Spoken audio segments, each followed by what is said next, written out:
के संबंध में खोजी की पहली अनुभूति मौन की होगी। वो कहेगा मुझे कुछ भी पता नहीं, तो मैं क्या बोलूं, हां कहूं कि ना। वो हां कहने में भी भयभीत होगा, हां गलत हो सकता है। वो ना कहने में भी भयभीत होगा, ना गलत हो सकता है, मुझे पता नहीं है। तो सत्य के खोजी का पहला चरण होगा मौन। वो जीवन के परम प्रश्नों पर चुप हो जाएगा, वो किसी पक्ष में खड़ा नहीं होगा। मौन है निष्पक्ष, हां और ना सब पक्षों में बांट देते हैं। आस्तिक और नास्तिक इसलिए दोनों ही धार्मिक नहीं हैं, दोनों की खोज सत्य की खोज नहीं है। आस्तिक एक पक्ष ले रहा है हां का, नास्तिक विरोधी पक्ष ले रहा है ना का, लेकिन दोनों पक्ष ले रहे हैं, निष्पक्ष कोई भी नहीं।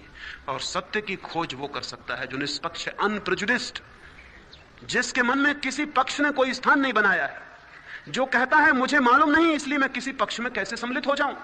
जिस दिन मैं जानूंगा उस दिन किसी पक्ष में खड़ा हो जाऊंगा। लेकिन बड़े आश्चर्य की बात है, जिन्होंने जाना है वे सारे पक्षों के बाहर हो गए, वे किसी पक्ष में कभी खड़े नहीं हुए। जिन्होंने जाना है वे पक्ष के बाहर हो गए, और जो नहीं जानते वो पक्षों में विभक्त थे।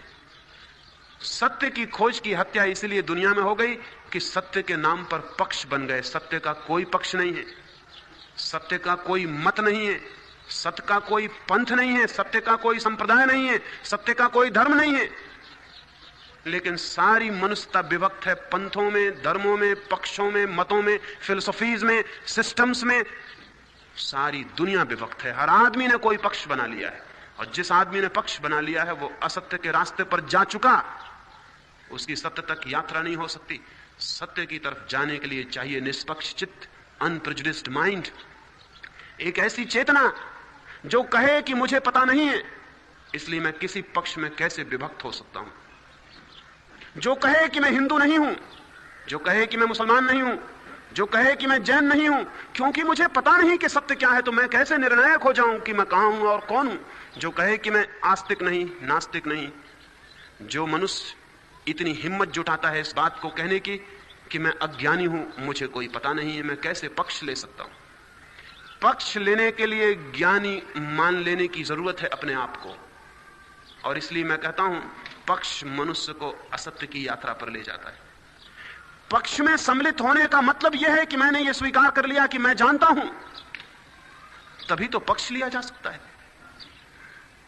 और हम जानते नहीं हैं, और हमें ख्याल है कि हम जानते हैं। न केवल हमने पक्ष लिए हैं बल्कि हमने पक्ष के लिए तलवारें चलाई हैं। धर्म के नाम पर आज तक जितनी हत्याएं हुई हैं, न तो डाकुओं ने इतनी हत्याएं की हैं, न चोरों ने, न बदमाशों ने। बड़े आश्चर्य की बात है, धर्म के नाम पर जितने मकान जले हैं और जितनी स्त्रियों की बेइज्जती की गई है उतनी आज तक के सारे पापियों ने मिलकर भी नहीं की। यह आश्चर्य की बात है, धर्म के नाम पर यह कैसे हो सकता है? और अगर धर्म के नाम पर यह सब होगा तो फिर अधर्म के करने के लिए कुछ भी बच नहीं रहता। फिर अधर्म क्या करेगा? अधर्म के लिए तो कोई उपाय ही नहीं छोड़ा है धार्मिक लोगों ने।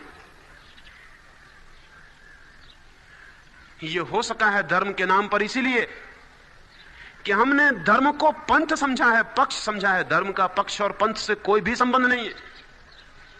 धार्मिक व्यक्ति होता है निष्पंथ, निष्पक्ष। क्या आप धार्मिक व्यक्ति हैं? आप कहेंगे हम धार्मिक हैं, मैं हिंदू हूं, टीका लगाता हूं, जनेऊ रखता हूं, मैं मुसलमान हूं, रोज मस्जिद जाता हूं, मैं जैन हूं, नमोकार पढ़ता हूं रोज सुबह से बैठकर, धार्मिक आदमी हूं। और आपको कभी ख्याल भी ना आया होगा, आप पक्ष में खड़े हो गए हैं, आप धार्मिक नहीं रह गए। धार्मिक व्यक्ति खोज कर सकता है सत्य की, अधार्मिक नहीं। और धार्मिक होने के लिए निष्पक्षता पहला सूत्र है। लेकिन हम तो बच्चों के पैदा होते से ही जहर उनके दिमाग में घुसड़ने की कोशिश करते हैं। बच्चा पैदा हुआ और उसको जल्दी हिंदू बनाओ, कहीं उसको बुद्धि आ गई और उसने इनकार कर दिया कि मैं हिंदू नहीं बनता तो बड़ी देर हो जाएगी, इसलिए बहुत जल्दी खून में उसके डाल दो कि वो हिंदू है, मुसलमान है, ईसाई है, जैन। निर्बोध बच्चों के साथ जो अत्याचार चलता रहा 10,000 सालों से, उसका हिसाब लगाना मुश्किल है। आज तक मनुष्य जाति ने बच्चों के साथ जो अनाचार किया है वो और किसी के साथ नहीं किया। बच्चों को पक्ष में बांध दिया गया, ये सबसे बड़ा अनाचार है। उनकी सत्य की खोज हमेशा के लिए कुंठित हो गई। अब वे कभी भी हिम्मत के साथ प्रश्न नहीं पूछ सकेंगे कि सत्य क्या है। उन्हें उत्तर पहले से ही दे दिए गए, उन्होंने प्रश्न पूछे थे उसके पहले उत्तर दे दिए गए। इसके पहले कि वे खोज करने निकलते उन्हें शास्त्र पकड़ा दिए गए। इसके पहले कि वे खुद की जिज्ञासा को जगाते उनके हाथों में सिद्धांत थमा दिए गए। वे बच्चे हमेशा के लिए असत्य में जिएंगे, असत्य में मरेंगे, वे कभी सत्य की खोज नहीं कर सकेंगे। सत्य की खोज का दूसरा सूत्र है जिज्ञासा। पहला सूत्र है निष्पक्षित, दूसरा सूत्र है जिज्ञासा, इंक्वायरी। और हम बच्चों की सारी जिज्ञासा की हत्या कर देते हैं। जिज्ञासा की हत्या करने के हमने उपाय खोज रखे। हमने हर जिज्ञासा का रेडीमेड उत्तर बना रखा है। कोई भी प्रश्न हो, उत्तर तैयार है। हमें प्रश्न से ज्यादा मूल्य उत्तर का है। प्रश्न को दबा दो, उत्तर को ऊपर से ठोक दो। बच्चा पूछे कि मृत्यु के बाद क्या है और कह दो कि आत्मा अमर है। न खुद पता है कि आत्मा अमर है, नहीं खुद भी कुछ पता नहीं, लेकिन बच्चे के दिमाग पर ठोक दो कि आत्मा अमर है। बच्चा पूछता था मृत्यु क्या है। बच्चा एक प्रश्न उठाता था, एक जिंदगी का बड़ा सवाल उठाता कि मृत्यु के बाद क्या है। और मैं आपसे कहता हूं, बच्चे ने ज्यादा कीमती सवाल उठाया था। वह आपके उत्तर से बहुत ज्यादा कीमती था, क्योंकि आपका उत्तर झूठा है, आपको कुछ भी पता नहीं। मौत आएगी तब आपको पता चलेगा कि आत्मा अमर है या नहीं। तब आप घबराएंगे और चिल्लाएंगे कि मुझे बचा लो किसी तरह से, मैं मर रहा हूं।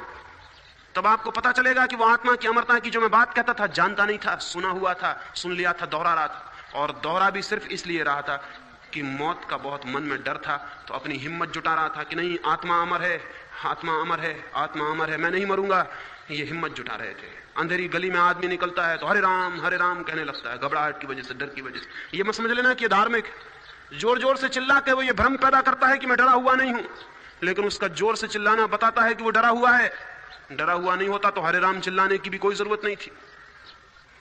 ठंडी नदी में सुबह आदमी नहाने जाता है, पानी डालता है और चिल्लाता है, जय सीताराम, जय सीताराम। ये मत समझ लेना कि धार्मिक आदमी है, ठंड को बुलाने की कोशिश कर रहा है चिल्ला के। चिल्लाने में मन लग जाए तो भूल जाए कि ठंड लग रही है, जल्दी से नदी के बाहर हो जाए। ये जो लोग आत्मा अमर है का मंत्र रटते रहते हैं, ये मत समझ लेना कि इन्हें आत्मा की अमरता का कोई भी पता है। अगर इन्हें पता होता तो इनकी जिंदगी एक सुगंध बन जाती, एक सत्य बन जाती, इनका जीवन कुछ से कुछ और हो जाता। ये आदमी ही दूसरे होते। जिस आदमी को यह पता चल गया कि मृत्यु नहीं है, वो आदमी दूसरे ही जगत में प्रवेश कर गया। उसने उस सत्य को जान लिया जिसे जानने से सब कुछ जान लिया जाता। उसने अमृत को अनुभव कर लिया, और जिस आदमी ने अमृत को अनुभव कर लिया उसके जीवन में घृणा होगी, उसके जीवन में क्रोध होगा, उसके जीवन में बेईमानी होगी। जिस आदमी ने अमृत को जान लिया उसके जीवन में क्रोध की कहां संभावना है। क्रोध तो मृत्यु से बचने का उपाय था, वो तो सेफ्टी मेजर है। वो तो डर लगता है कि कोई मार ना डाले तो हम अपनी ताकत इकट्ठा करने के लिए क्रोधित होकर सुरक्षा करते हैं। घृणा तो मौत से बचने का उपाय है, सुरक्षा के उपाय हैं ये सब। जिस आदमी को यह पता चल गया कि मौत नहीं है, उसका इस जगत में कोई शत्रु हो सकता है? शायद आपने कभी सोचा ही नहीं होगा। मौत के भय के कारण शत्रु पैदा होते हैं, अन्यथा कोई शत्रु नहीं, फिर सब मित्र हैं। जब मुझे कोई मिटा ही नहीं सकता तो शत्रु हो कैसे सकता है? शत्रु का मतलब जो मुझे मिटा सकता है, जिसकी संभावना है कि जो मुझे मिटा सकता है वो मेरा शत्रु है। लेकिन अगर मैं मिट ही नहीं सकता तो इस जगत में शत्रु कैसे हो सकता है? फिर सब मित्र हो गए। लेकिन नहीं, हमें कुछ पता नहीं है कि आत्मा अमर है। हम मौत को झुठलाने के लिए दोहरा रहे हैं कि आत्मा अमर है। और अगर एक पुरुष एक कोने में बैठ के दोहराने लगे कि मैं पुरुष हूं, तो क्या मतलब होगा इसका? इसका मतलब होगा कि उसको अपने पुरुष होने में खुद भी शक, नहीं तो दोहराता नहीं। हमें जिस बात का संदेह होता है वही हम दोहराते हैं, नहीं तो हम कभी नहीं दोहराएंगे। जो हम जानते हैं वो हम जानते हैं, दोहराने की कोई जरूरत नहीं है।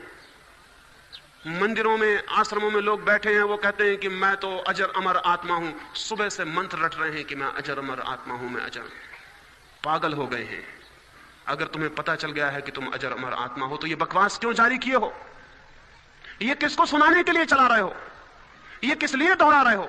और अगर पता नहीं चला है तो इस भ्रम में मत रहो कि बहुत बार दोहरा लेने से पता चल जाएगा। अगर इतना सत्य आसान होता कि हम किसी बात को बहुत बार दोहराएं और हम उसके जानने वाले बन जाएं तो दुनिया में सारे लोग सत्य को कभी का जान गए होते। दोहराने से भ्रम पैदा हो सकता है, दोहराने से सत्य का पता नहीं चल सकता। जो मुझे मालूम नहीं है मैं उसे एक बार दोहराऊं कि करोड़ बार दोहराऊं, जो मुझे मालूम नहीं है वो मालूम नहीं है। हाँ, लेकिन करोड़ बार दोहराने से यह भ्रम पैदा हो सकता है। वो पहली बुनियादी बात की मुझे मालूम नहीं है, करोड़ बार दोहराने से भूल सकती, विस्मृत हो सकती। करोड़ बार दोहराने से यह भ्रम पैदा हो सकता है कि मुझे मालूम है, क्योंकि मैं कितने साल से दोहरा रहा हूं कि आत्मा अमर है। लेकिन आपके दोहराने से कभी कुछ नहीं होता है। बच्चे ने एक बुनियादी सवाल पूछा है कि मौत के बाद क्या है।